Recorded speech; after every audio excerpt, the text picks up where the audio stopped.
Skyline Stories, the history of architecture in New York. Welcome to Mindful Money and Meals. I'm Felix, and today we are going on an amazing journey through time, exploring how New York City became a living museum of architectural styles, innovations, and global influences. From humble brick buildings to awe-inspiring skyscrapers, New York tells its story through its skyline. Let's dive in.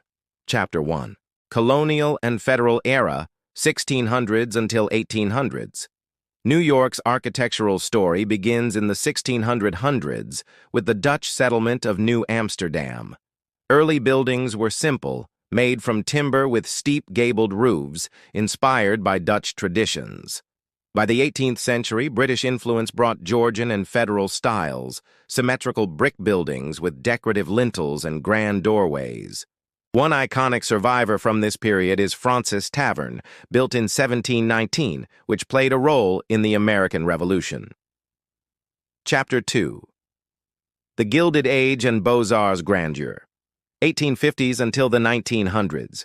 Industrialization and newfound wealth during the Gilded Age brought architectural opulence.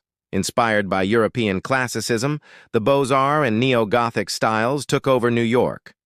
Think grand facades, stone ornamentation, and decorative arches.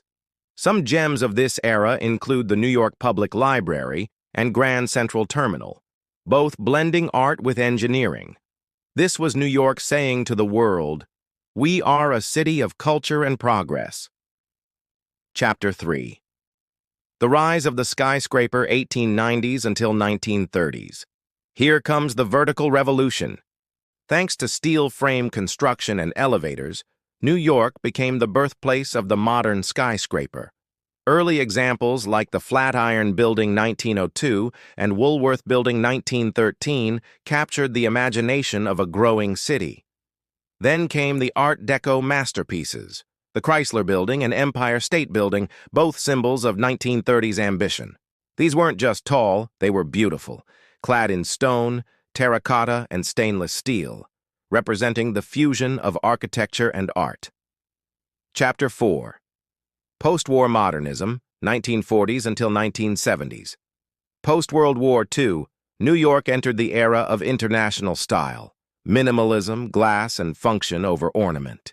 Clean lines replaced the decorative excesses of the past. The United Nations headquarters, 1952, introduced this sleek corporate aesthetic. Then came the Seagram Building by Mies van der Rohe and Lever House, defining what modern business looked like. While some missed the detail of older styles, others celebrated this bold simplicity. Chapter 5. Postmodernism and Preservation, 1980s until 2000s. Postmodernism pushed back against the sterility of modernism, adding whimsy, color, and references to history.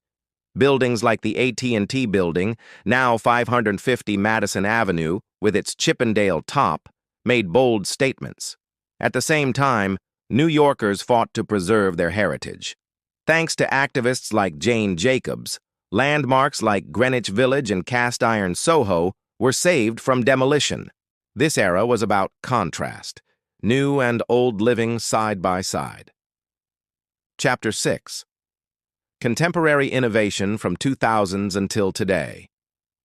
Today, New York's architecture embraces sustainability, innovation, and global design. We've seen the rebirth of Ground Zero with the One World Trade Center, a symbol of resilience and renewal. Futuristic designs like the Vessel, the Edge, and the Shed in Hudson Yards mark a new chapter.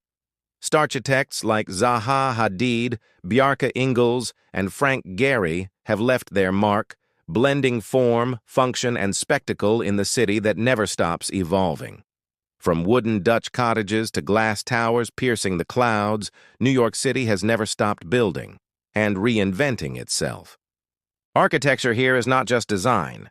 It's identity, history, and vision. If you enjoyed this video, don't forget to like, subscribe, and comment your favorite New York City building. See you next time on Mindful Money and Meals. Until then, keep exploring.